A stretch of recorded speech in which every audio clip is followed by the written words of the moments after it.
Good morning, good afternoon, and good evening. Wherever you are and whatever you're doing, I hope you're having a fantastic day. Blizzard have very kindly reached out to me and asked if I would like to share with you the wonders of World of Warcraft Classic Cataclysm. If you didn't know, the Cataclysm expansion has just released for WoW Classic, and with it comes a huge array of new and amazing features for the game. So I just wanted to take the time to give you a quick fire rundown of the most important highlights in case you're considering jumping back in. Whether you're a brand new player, an ex-vet who hasn't played in a while, or someone who's more focused on retail and just wants to know what this new Classic expansion has to offer, this video has everything you need to get you up to speed with Cataclysm Classic, and doing so will enable you to get more out of your WoW subscription than ever before. Anyone who saw my previous video on the Pandaria remix event knows I am a veteran of WoW. I've never brought it to the channel before because WoW is my offline comfort MMO. But when Blizzard reached out, I jumped at the chance to work with them because I love this game, and it's really cool to have a reason to share it with you all. So without further ado, let's take a look at the top reasons why you should be playing World of Warcraft Cataclysm Classic. For anyone who didn't play Cataclysm the first time around, one of the first things you should know is that there are 6 brand new zones, along with a lot of revamps and changes for old zones as well. As you're leveling up, you'll be visiting Mount Hyjal, Vashir, Deepholm, Uldum, and the Twilight Highlands. And when you hit max level, you can also head on over to the infamous Tol Barad. Personally, Uldum has always been one of my favourite areas, period, of any expansion, and I frequently go back to Cataclysm even in retail just to relive leveling in this zone again. I love the aesthetics, I love the desert, I love all the ancient Egyptian influences. And Reno Jackson and his questline has to be one of my absolute favourite experiences in WoW. Reno is such a fun character, and his whole gang always have amazing questlines. Along with these zones, there will be 8 new factions to interact with, each of which offer various rewards. And if you really want to min-max, make sure you research which faction offer the best rewards for your class and your specialization. If you have been playing during the pre-patch, you should already have your Flight Master's license, but if not, make sure that's one of the first things you do, because you can now unlock flying in the Eastern Kingdoms and Kalimdor.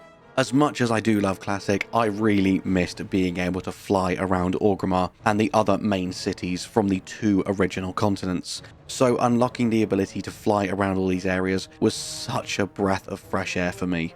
And as you begin leveling in the new zones in Cataclysm Classic, you will also begin to unlock a new portal network that will allow even easier travel to your faction's main city, regardless of whether you're Horde or Alliance, from the new zones. And these portal hubs will become available once you have completed the relevant campaign questline for each new zone. There is also a bunch of new dungeons, and honestly, as I was scrolling through the list, I forgot some of these existed, and it filled me with such joyous nostalgia. The Stonecore in particular, and chasing Millhouse Manostorm through the start of that dungeon is such good fun. But you also have the likes of Blackrock Caverns, the Throne of the Tides, the Vortex Pinnacle, and of course my 2 favourites, as I am obsessed with Uldum, the Halls of Origination and the Lost City of Tol'vir. They have also added 2 new dungeon revamps, so you will be able to experience both the Dead Mines and Shadowfang Keep on heroic difficulty at level 85. Talking of revamps, the Darkmoon Fair is getting a huge revamp in Cataclysm Classic. In addition to its original locations in Elwyn Forest and Mulgore, the Darkmoon Fair will also be held in a new zone called Darkmoon Island. And the new Darkmoon Fair experiences come with new quests, minigames, and currencies that can be used to purchase unique companions and mounts, such as the Darkmoon Dancing Bear. This mount in particular, my friends, I'm sorry, this whole video has become such a nostalgia trip for me. I use this mount all the time, despite the fact it doesn't have dragon riding or even regular flying. It's such a cool mount, and I love the fact that you can genuinely make it dance around. Whenever I'm waiting for the AFK tank in dungeons, I love jumping on my Darkmoon Dancing Bear and just showing it off. Anyway, enough about me, more about what's new. There is also new battlegrounds in Cataclysm Classic. The Battle for Gil Neas is a 10v10 battleground similar in style to Arathi Basin, with players capturing and holding points in order to gain resources, while Twin Peaks is a similar experience to Warsong Gulch. This is a 10v10 capture the flag style battleground, with PvP Season 9 beginning just a few days after this video releases. And last but not least, for Cataclysm Classic Phase 1, players will be able to jump into 3 new raids starting on May the 30th, with one additional raid opening on June the 4th. These are the Bastion of Twilight, the Throne of the Four Winds, Blackwing Descent, and then the one opening next week, Baradin Hold. But we are not done yet. There is so much more stuff now in WoW Classic. Of course, another big thing that I haven't really touched on yet is the fact that the level cap has been increased from 80 to 85, and that means better gear with higher item levels and big numbers, because who doesn't love big numbers in their video games? And along with the increased level cap and all of the new features we've talked about, of course there will be plentiful new transmogs, customization options, mounts and pets to unlock, along with changes to guilds to enhance the player experience. Personally, one of my most anticipated features, as they're one of my favourite races. We've also got the Worgen and the Goblins being introduced in Cataclysm.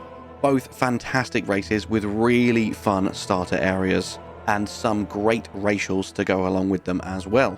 I for one adore the rocket jump that Goblins get. This is such a great free mobility option.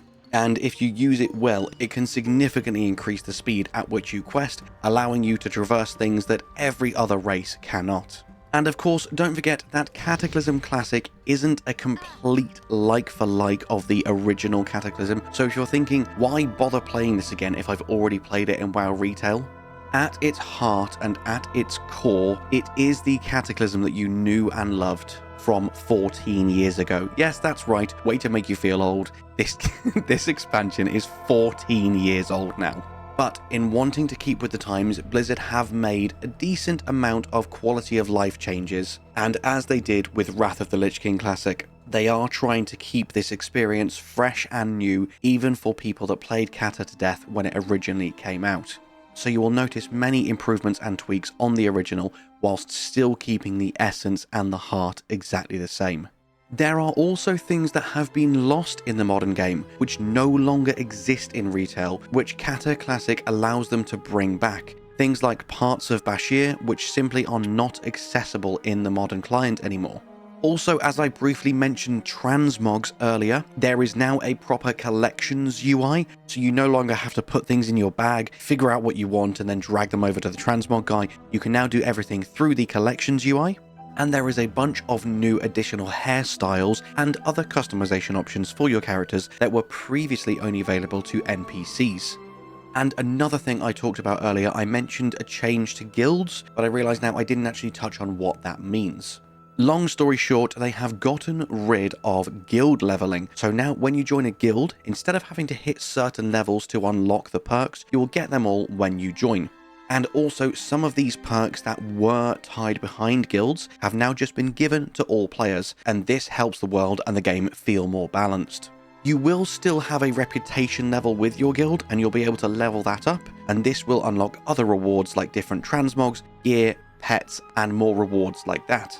And of course, let's not forget there is a brand new profession in the game as well. You can now do archaeology. I, for one, have never dipped into archaeology before, but my wife is very kind and logs into my character and does it for me.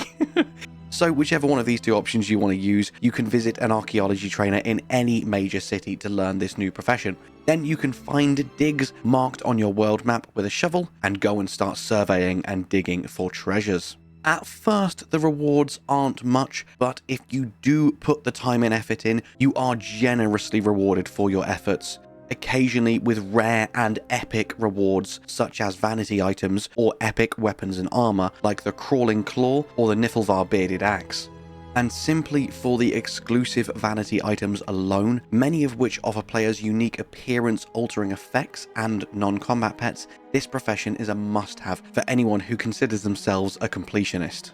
That's pretty much it for all of the major new things added to Cataclysm Classic. Let me just stress again, we can now fly in Eastern Kingdoms and Kalimdor. I am so excited about this, I really missed it. So if you want to get more value out of your WoW subscription than ever before, check out World of Warcraft Cataclysm Classic today. And with that, my friends, all that's left for me to say is thank you so much for watching.